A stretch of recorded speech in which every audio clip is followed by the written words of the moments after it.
आज ही Doubtnut app download करें। Doubtnut पर होगा अब आपके सभी मैथ्स, केमिस्ट्री, फिजिक्स और बायोलॉजी डाउट्स का सफाया।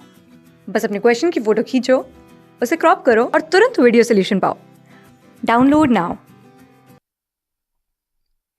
हेलो फ्रेंड्स, जैसा कि आप यहाँ पर देख रहे हो कि इस क्वेश्चन में दिया हुआ है कि रिक्त स्थानों को भरें ताकि कथन सत्य हो। तो ये दे रखा है कि यह किसी त्रिभुज की, यहाँ पर दिया हुआ है, यह नहीं, यहाँ पर यदि होगा, ठीक है। यहाँ पर दे रखा है कि यदि किसी त्रिभुज की दो भुजाएं और उनके खाली स्थान कोण दूसरे त्रिभुज की तदनुरूपी दोनों भुजाओं तथा उनके अंतर्गत कोण के बराबर हों तो दोनों त्रिभुज सर्वांगसम होते हैं, ठीक है। यहाँ पर हमें ये बताना है कि खाली स्थान में क्या होगा, ठीक है, ताकि ये कथन सत्य हो जाए।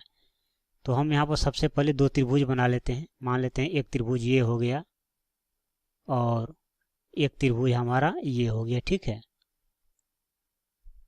एक त्रिभुज ये हो गया। अब हम इनका नाम दे देते हैं। मान लेते हैं कि ये हो गया ए, ये हो गया बी, ये हो गया सी, और इसका हम नाम देते हैं, मान लेते हैं कि ये हो गया डी, ये हो गया ई और ये हो गया एफ, ठीक है। तो अगर हम बात करें यहाँ पर त्रिभुज डी ई एफ एंड त्रिभुज ए बी सी में, ठीक है, त्रिभुज ए बी सी में, ठीक है। तो ये सर्वांगसम कब होंगे?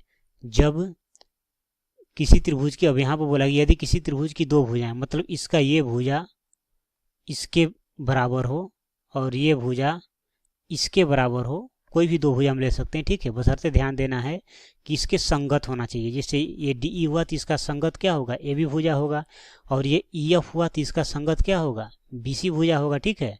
तो दो भुजा और इनके अंतर्गत होना चाहिए कोण, मतलब इन दोनों भुजाओं के बीच कौन सा कोण बन रही है?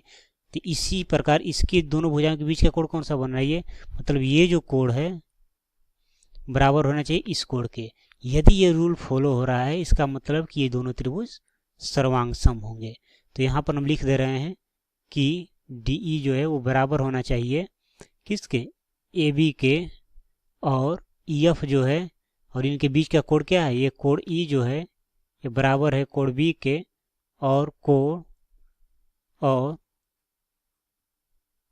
और जो ई एफ भुजा है वो बराबर है किसके? बी सी भुजा के। तो हम यहाँ पर लिख सकते हैं एस सर्वांग समता से। तो ये त्रिभुज क्या हो जाएंगे? त्रिभुज डी ई एफ जो होंगे वो सर्वांगसम होंगे त्रिभुज ए बी सी के। तो यहाँ पर कहने का मतलब ये है कि यहाँ पर क्या भरा जाएगा? यदि किसी त्रिभुज की दो भुजाएं और उनके अंतर्गत कोण दूसरे त्रिभुज की तदनुरूपी दोनों भुजाओं तथा उनके अंतर्गत कोण के बराबर हों तो दोनों त्रिभुज सर्वांगसम होते हैं। तो यहाँ पर क्या भरा जाएगा? अंतर्गत कोण, ठीक है। तो यहाँ पर अंतर्गत भरा जाएगा, ठीक है। तो यही हमारा क्या हो जाएगा? फाइनली आंसर हो जाएगा। अंतर्गत की जगह पर हम संगत भी भर सकते हैं, ठीक है। उनके संगत कोण दूसरे त्रिभुज के संगत कोण के बराबर हो तो दोनों त्रिभुज सर्वांगसम होंगे, ठीक है। तो यहाँ पर अंतर्गत भी बनेंगे, तो यही हमारा क्या हो जाएगा? फाइनली आंसर हो जाएगा, ठीक है। तो उम्मीद करता हूँ कि आपको ये बात समझ में आई होगी। Thank you. क्लास 6 से 12 से लेके नीट, IIT, जेईई मेंस और एडवांस के लेवल तक 10 मिलियन से ज्यादा स्टूडेंट्स का भरोसा। आज ही डाउनलोड करें डाउटनेट ऐप या व्हाट्सएप कीजिए अपने डाउट्स 8400 400 400 पर।